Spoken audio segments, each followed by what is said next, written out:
saludar la presencia de mi querido amigo, experto Marketing en político. mercadeo, en marketing político, Carlos Ferrín. La última vez que hablamos, Carlos, fue a portas de la primera vuelta y tú hiciste algunos comentarios respecto a las encuestas y a los resultados. Como premonitoriamente dijiste entonces que nada era predecible. Eso fue lo que dijiste, que no estaba, y efectivamente nada fue predecible. Hoy yo, en cambio, hago yo esta reflexión. Creo que hoy tampoco nada es predecible, porque unos dicen, no, ya ganó fulano, suma tal y tal, y ganó el uno, o no, ya perdió la otra, o no, ya ganó la otra y perdió. No es nada predecible. Lo que sí veo es una especie, y con esto comienzo la entrevista, mi querido Carlos Ferrín, es un letargo, veo una lentitud, veo como que todavía las estrategias no se llevan adelante y no hay demasiado propiamente de emocionalidad y de intensidad de la campaña. ¿Esto tiene que ver con alguna estrategia, Carlos Ferrín, o así mismo es? Un saludo a la audiencia, Eduardo, y felicitarlo por esos próximos 20 años del Gracias, mi diálogo. hermano.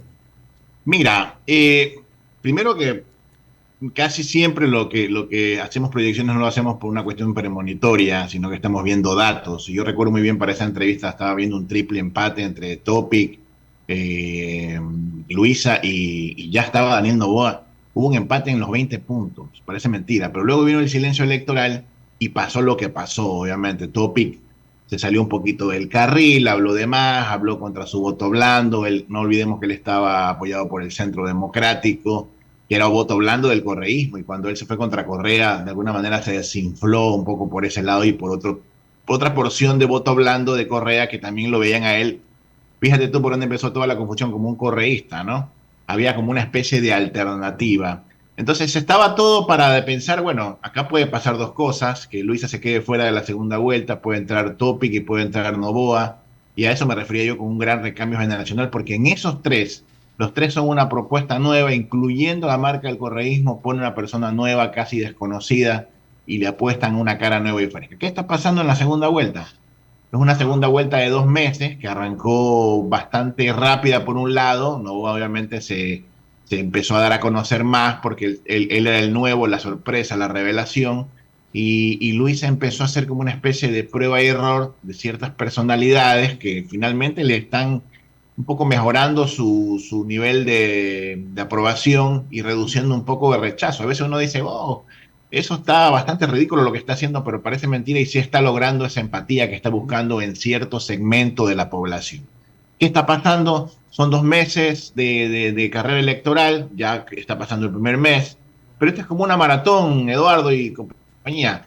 Al principio, si tú te pegas el pique y seguramente a la mitad de la carrera vas a estar con la lengua afuera y cansado, entonces tienes que empezar lento, suave, calentando músculos, trotando, y creo yo que en este segundo mes vamos a empezar a ver los primeros misiles propagandísticos por parte de la revolución, y habría que ver qué se trae también Novoa, que tiene una estrategia bastante particular, la de polarizar ciertos electorados. Lo vimos esta semana ya enfrentarse a Leonidas Issa. Seguramente él dijo, no tengo muy poco de dónde agarrar del sector indígena, tengo que irme contra Leonidas Issa, y a lo mejor ese voto rechazo de Leonidas Issa contra Leonidas Issa puede ser que lo capte yo. Entonces son ciertas lecturas que estoy haciendo en este momento de la segunda vuelta. Quiere decir entonces, mi querido Carlos, que realmente esto lo vamos a ver intenso quizás las últimas semanas de septiembre o más que eso, los primeros días, los últimos 15 días de octubre. Mañana es exactamente un mes para la segunda vuelta, ¿verdad? Sí, mira, eso nos damos cuenta cómo. Ya, por ejemplo, Luisa ya sufrió lo que se llama un rebrandeo de su marca. Entonces vemos un nuevo logo, vemos nuevas fotos, vemos inclusive un eslogan que en principio fue un poco polémico, ese por el bien de la patria. A mí, ¿qué me dice eso conociendo un poco la colmena por dentro? Me dice que por ahí viene la campaña. Que de repente aterriza la semana que viene o a finales de esta semana un super mega spot emocional que tiene que ver con todo lo nuevo que ya está sacando, el tema del urgente, el tema de la reconciliación nacional, el tema de buscar el bien común. Y puede ser que meta por ahí su primer gol, habría que ver cómo ellos lo van midiendo, y asimismo, si se dan cuenta que tiene mucho kilometraje esa parte de la campaña, van a irse por el lado de ahí. En cambio, en el lado de Noboa, yo creo que él se quemó sus primeros cartuchos al retomar el jingle histórico de la campaña de su padre. Yo al principio decía, si lo hubiese hecho días antes de la elección, hubiese sido un golazo o un home run tremendo, como lo quieras ver, porque lo hubieses agarrado a la víspera. Pero si empiezas a quemar todos tus cañones desde el principio, siento yo que luego ya no va a tener demasiada fuerza. Le metiste mucho al principio. Entonces creo yo que lo que está haciendo en este momento el comando estratégico de Vinicio Alvarado es ir de a poco, sin acelere, ¿no? Ahorita lo que te está diciendo la data es, están ahí mismo todavía, siguen posados sobre su voto duro, y el voto indeciso, que como yo lo decía también en la entrevista pasada, que es un voto que no haya decidido, a lo mejor le gustan los dos, pero uno más que el otro, pero en este tenemos un tercer actor, que es a lo mejor el blanco o el nulo ideológico como una especie de opción, y yo creo que algunas personas lo van a tomar también. Sí, qué interesante tu, eh, tu análisis, Carlos Ferrín. Y en ese mismo contexto, preveo además que va a ser una elección cercana. No es que va a haber muchas diferencias en números, en votos entre uno y otro, ¿verdad? No, al principio se hablaban de 18 puntos las Claro. primeras mediciones. Luego amaneció que no eran 18 sino 9, es decir, la mitad. Y ahora vimos una pequeña reducción de la brecha, al menos de las encuestas que están saliendo. Yo siempre trato de seguir una sola casa encuestadora para tener referencia entre un punto y el otro. No es que la prefiera, sino que la que más está sacando te puede dar una especie de ver cómo van esos pasos, ¿no? Pero ¿qué nos dice esta segunda encuesta de la empresa comunicalista, que es la que en este momento está circulando, que tuvo una buena proximidad en el valor, en las cantidades de la primera vuelta? Eso me hace dar cierta confianza. Que las candidaturas están perdiendo votos, o sea, ambas bajaron un poco, Luisa se pone en esa bajada, o sea, mejor dicho, Luisa sube un poquito y Noboa baja también, creo yo por los errores que están cometiendo también a nivel de tarima, a nivel de decir cosas, que Venezuela, que el tema de se meten solo a la cárcel, cosas que a lo mejor, pero ¿qué es lo que crece? Crece la indecisión. Entonces la gente dice, ¿saben qué? No estoy listo para decidir todavía, voy a esperar el debate. Y el debate viene como esa especie, se convierte en ese gol de oro en la elección, como lo fue en la primera vuelta, y vamos a ver cómo lo aprovecha el uno y el otro, ¿no? Y es verdad, porque yo seguí en cambio mucho la de Click Report y una semana después del debate todo cambió. Antes del debate era lo que estás diciendo tú. Click Report comenzó a decirnos internamente ha cambiado, hay dos candidatos que están subiendo, que son Cristian Zurita y Daniel Noboa. Se estancó Jan Topic, se ha estancado Luisa González, los otros suben, han bajado Yacu y Otto. Es decir, hubo o sea, yo no creo que desde León Febres Cordero a Rodrigo Bora hasta este último debate, bueno, quizás el de Guillermo Lazo con Andrés Arauz, Andrés no mientas otra vez, pero este último debate lo que hace es concretar lo que tú dices, y lo hemos comentado Bolo varias veces, es decir, el debate sí cuenta para los indecisos. A la gente, y aquí en la oficina, Carlitos, había un poco de gente que iba a votar por Jan Topic y se decidió en esos días, cambió por Daniel Noboa. Es decir, el debate y el postdebate sí juegan, ¿verdad? Y juegan de verdad. O sea, van a esperar, más claro, el debate y el postdebate va a dar mucho de los resultados. Mira, casi siempre los consultores te van a decir cosas como, por ejemplo, los debates no deciden las elecciones o las redes no ponen presidente, cosas por el estilo. Esas son las reglas general del juego, pero no quiere decir que cierta cosa no sea la excepción de la regla. En el caso de esta elección, el debate jugó bastante. Te voy a decir por qué, porque uno tiene que interpretar qué está buscando la gente en general. Y si estamos en esta elección, ¿qué fue lo primero que entró? En el 2021 había una opción de que la derecha no había gobernado el país. O sea, no tenía la gente en su imaginario una forma de manejo por parte de la derecha en el poder. Post Guillermo Lazo, después de esta muerte cruzada, que es un incidente que hace conmoción nacional de alguna forma, la gente entra a elecciones y dice, bueno, me voy a ir por una opción nueva. Y todo el tiempo estuvieron buscando un nuevo rostro. Y eso estuvo switchando entre Jan Topic, incluso Villavicencio, que venía del Congreso ya a la papeleta presidencial, de alguna forma pasaría a ser un rostro nuevo en la papeleta electoral presidencial. Tanto es así que si te das cuenta, casi todas las figuras que ya venían de otros procesos se quedaron al final a la cola. Inclusive Yacu Pérez y Javier Hervás, que tuvo unos resultados que definitivamente no fueron para nada los que él seguramente esperaba, pero es lo que la gente, los electorados nos están diciendo. Entonces empezaron a buscar entre lo nuevo y ahí estuvieron un tiempo con Jan Topic como la opción nueva hasta que vieron el debate y dijeron, me gusta más este muchacho, no confronta, responde preciso, etcétera, etcétera, etcétera. Y la mayoría de esos etcétera, la gente a lo mejor los empezó a adoptar hasta convertirlo en su candidato de la segunda vuelta.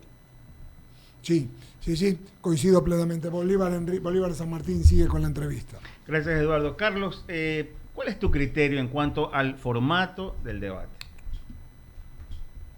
Bueno, el otro día estuve escuchando, creo que fue en este mismo medio, el nuevo formato del debate. Mira, siempre los formatos, la gente está pensando en el formato y no en lo que realmente te entrega el formato. Yo, por ejemplo, el formato anterior de primera vuelta, que fue bastante atropellado, que tuvo muchos errores, a mí en cambio sí me entregó respuesta. Yo sentía que cuando los moderadores rompían con esa idea de ir los candidatos a posicionar sus líneas en vez de responder las preguntas que le estaban haciendo, yo sentía que sí me estaban de alguna forma entregando algo a mí que soy el votante, ¿no? Viéndolo como votante en ese momento. Decía, bueno, está bien, ¿no? Porque ¿qué pasa allí? Los candidatos están mejor preparados en la retórica, pudieron haber encontrado cierta ventaja, pero en este caso no. En este caso el debate lo que hizo fue canalizar a que las respuestas sean precisas a las preguntas. Y posiblemente un formato bastante accidentado terminó sacando un candidato sorpresa hacia la segunda vuelta y terminó haciendo que los que más... Por ejemplo, Luisa no se encontró nunca en ese debate. Ella tenía todas sus respuestas ancladas a una super respuesta y nunca logró a organizar ninguna de ellas. Y creo que ella fue de las que peor le fue en el debate, pensaría yo. Entonces, vamos a ver cómo va este segundo debate y si de alguna manera construye precisamente lo que la gente espera escuchar, que son las respuestas más que las respuestas y las propuestas más que las confrontaciones.